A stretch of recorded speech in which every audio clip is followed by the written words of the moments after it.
Ajouté l'inébulonnable président du Zimbabwe Robert Mugabe a superbement ignoré lundi l'ultimatum qui le sommait de mettre un terme à ses 37 ans de règne et se trouvait désormais sous la menace d'une procédure de destitution. Après l'avoir évincé de sa direction, son parti, la ZANU-PF lui avait laissé jusqu'à lundi midi, 5 heures à Montréal, pour partir, faute de quoi elle lancerait contre lui une procédure de destitution. Mais à la mi-journée, aucun signe n'est venu suggérer le moindre mouvement du président Mugabe, campé sur ses positions.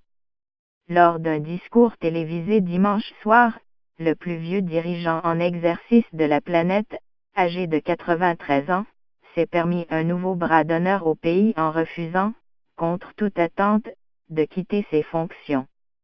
Entouré des militaires qui contrôlent le pays et le poussent vers la sortie, M. Mugabe a même lancé qu'il présiderait le mois prochain le congrès de son parti, malgré son expulsion de la direction de la ZANU-PF. Insistant sur le fait qu'il restait le commandant en chef du pays, il a reconnu les problèmes soulevés par les militaires. Avant d'ajouter, sibyllin, nous devons apprendre à pardonner et résoudre nos contradictions, réelles ou ressenties, dans un esprit de camaraderie zimbabwéenne.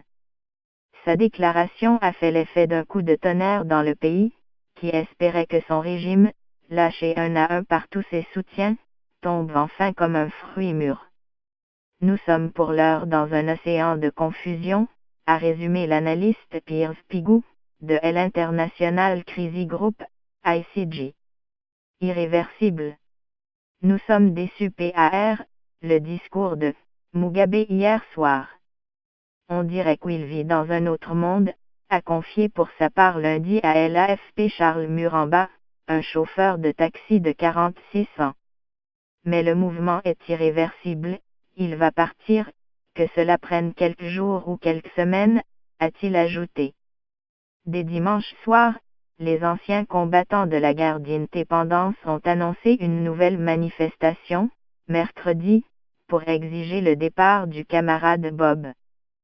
Sous l'œil bienveillant de l'armée, plusieurs dizaines de milliers de personnes avaient déjà envahi samedi les rues de la capitale Harare et de la deuxième ville du pays, Bulawayo, sud-ouest, au cri de Bye bye Robert ou Adieu grand-père.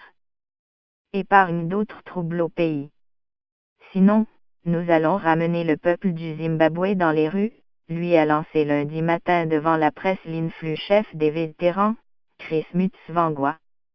Nous ne quitterons pas les rues de Harare avant que Mugabe s'en aille, a-t-il insisté, le roi est nu.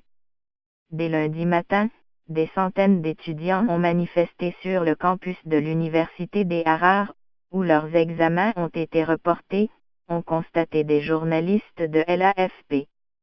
Nous sommes en colère et déçus par le discours de Mugabe, a déclaré un de leurs meneurs, Shepard Raradza. Les militaires ont pris le contrôle du pays dans la nuit de mardi à mercredi pour protester contre la décision du président de limoger le vice-président Emmerson Mnangagwa. Destitution. L'éviction de celui que l'AN surnomme le crocodile pour son caractère impitoyable a fait de l'incontrôlable première dame Grace Mugabe la grande favorite de la course à la succession de son mari, un scénario inacceptable pour l'état-major. Depuis le coup de force des militaires, Robert Mugabe a perdu un à un tous les soutiens qui tenaient son régime autoritaire à bout de bras depuis l'indépendance du Zimbabwe en 1980.